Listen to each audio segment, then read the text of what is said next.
Hello friends, welcome to Shree's corner. Radhe Radhe.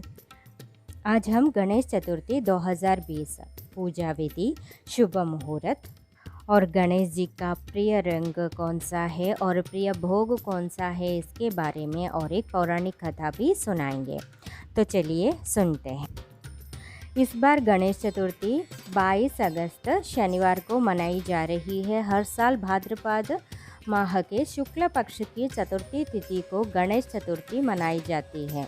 मान्यता है कि जो भी गणेश चतुर्थी के दिन भगवान गणेश की पूजा करता है या उनके पूजन के लिए 11 दिनों तक उनको अपने घर या मोहल्ले में विराजमान करता है, वह व्यक्ति अपने जीवन से सारे विघ्नों और कष्टों को दूर कर लेता है।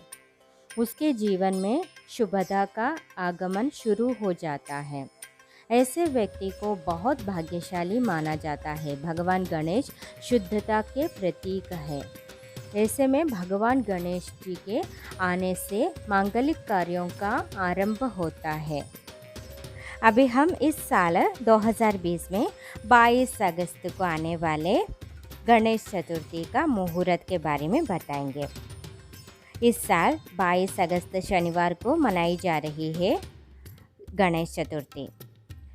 अभी हम गणेश चतुर्थी का शुभ मुहूर्त देखेंगे। गणेश चतुर्थी शुभ मुहूर्त रहेंगे कि मध्याह्न गणेश पूजा मुहूर्त है 11:06 AM से 1:42 PM तक, यानी सुबह 11:06 से दोपहर 1:42 तक। और वर्जित चंद्र दर्शन का समय है सुबह 9:07 AM से 9:26 PM तक, यानी वर्जित चंद्र दर्शन का समय रहेंगे सुबह 9:07 से रात का 9:24 PM, यानी रात के समय है रात तक। सुबह से लेकर यानी सुबह 9:07 से लेकर रात का 9:24 तक रहेंगे। गणेश चतुर्थी का वर्जित दर्शन, चंद्र दर्शन का समय, उस समय हम चंद्र को नहीं देखना है। और उसके बाद हम चतुर्थी तिथि का आरंभ कब से हो रहे इसके बारे में बताएंगे। चतुर्थी तिथि आरंभ होंगे 21 अगस्त शुक्रवार से। 21 अगस्त शुक्रवार रात को 11:02 से चतुर्थी तिथि आरंभ होंगे। चतुर्थी तिथि समाप्त होंगे 22 अगस्त शनिवार रात का 7:57 तक, यानी चतुर्थी तिथि समाप्त रात को होंगे। कब से कब तक है आप ध्यान रखिएगा।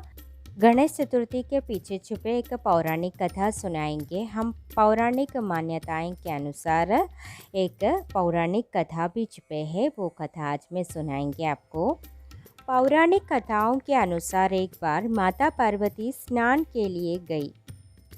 उन्होंने द्वार पर गणेश जी को बिठा दिया और माता पार्वती ने गणेश जी को यही बताया कि कोई भी अंदर आने की कोशिश करे, बिना मेरी इजाज़त के कोई को भी अंदर आने मत देना।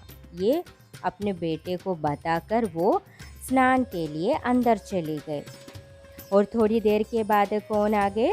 भगवान शिव जी आ गए। माता पार्वती ने गणेश जी को साफ साफ कह दिया कि कोई भी अंदर आने के लिए चाहा तो उनको अंदर आने मत देना। उसी समय शिव जी भी पहुँचे तो गणेश जी क्या करेंगे? उनको रोक लिया। भगवान शिव तो पार्वती जी के पति है, उनको तो गुस्सा आएंगे ही आएंगे। फिर क्या हो गया? शिव जी को बार बार रोक दिया गणेश जी। अंदर आने की कोशिश बार बार करता रहा शिव जी, और गणेश जी बार बार रोकता रहा। जब गणेश जी ने उन्हें रोका, बार बार रोका कि अंदर मत जाने दूंगा, क्योंकि माता ने मुझे बोला कि अंदर वो स्नान कर रही है, उनको किसी को भी आने मत देना करके मुझे बताया है, तो मैं तो रोकूंगा। तो जब गणेश जी बार बार रोकने लग गई तो शिव जी को क्या हो गया? क्रोधित हो गया। शिव जी क्रोधित होकर भगवान शिव ने क्या कर दी? गणेश जी का सिर धड़ से अलग कर दिया। भयंकर आवाज भी हो गया, पूरा ब्रह्मांड हिल गया। तब ये आवाज़ सुन के अंदर स्नान से निवृत्त होके पार्वती देवी भी बैठी थी।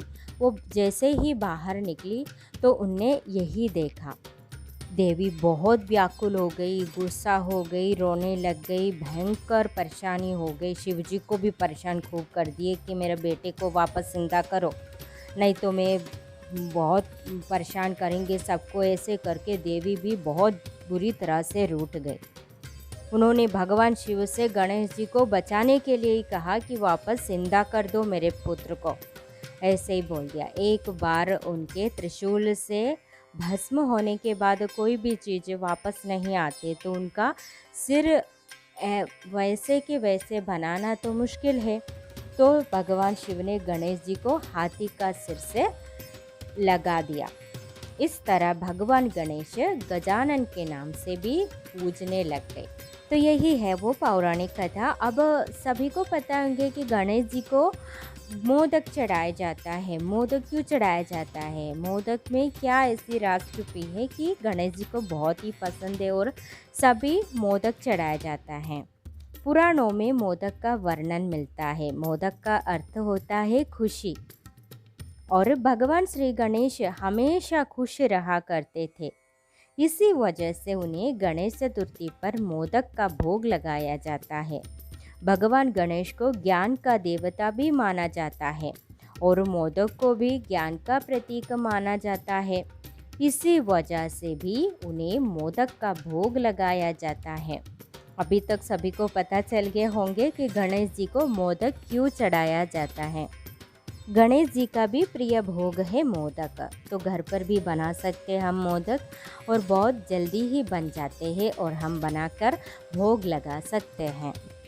अभी हम मोदक घर पर ही बनाकर भोग में लगाने की कोशिश करना है, क्योंकि अभी इस साल तो सभी चीज़ें हमको घर पर ही बनाकर खिलाना पड़ेगा, या भोग का हो या और कुछ भी हो। गणेश चतुर्थी में हम पूजन सामग्री में क्या क्या लेकर आते हैं। दीपक जलाना पड़ता है, ज्योत, घी, अगरबत्ती, नारियल, कलश, फूलों की माला, कुमकुम, चावल, खलावा, दुर्वा, खास, 5 तरह की मिठाई, 5 तरह के मेवे, 5 तरह के फल, पान का पत्ता, सुपारी, लौंग, इलायची, आम के पत्ते, गंगा जल, ये सब करके हम भगवान गणेश जी का आरती करते हैं और उनका स्वागत करते हैं। और इसके अलावा गणेश जी का प्रिय रंग भी होता है, वो है लाल रंग, और वो प्रिय भोग है मोदक। प्रिय रंग यानी लाल रंग, आप चौकी पर लाल कपड़े डालकर उनको उसी पर बिठाएंगे तो बहुत खुश होएंगे। और पूजा में ये दोनों का विशेष ध्यान रखना चाहिए कि गणेश जी का रंग लाल रंग का कोई चुनरी रख लेना, और मोदक ज़रूर बनाकर रख लीजिए, एक समय पर तो ज़रूर खिला लीजिए उनको। अभी हम गणेश चतुर्थी पूजन विधि बताएंगे। सबसे पहले सुबह उठकर स्नान आदि कर पवित्र हो जाएं।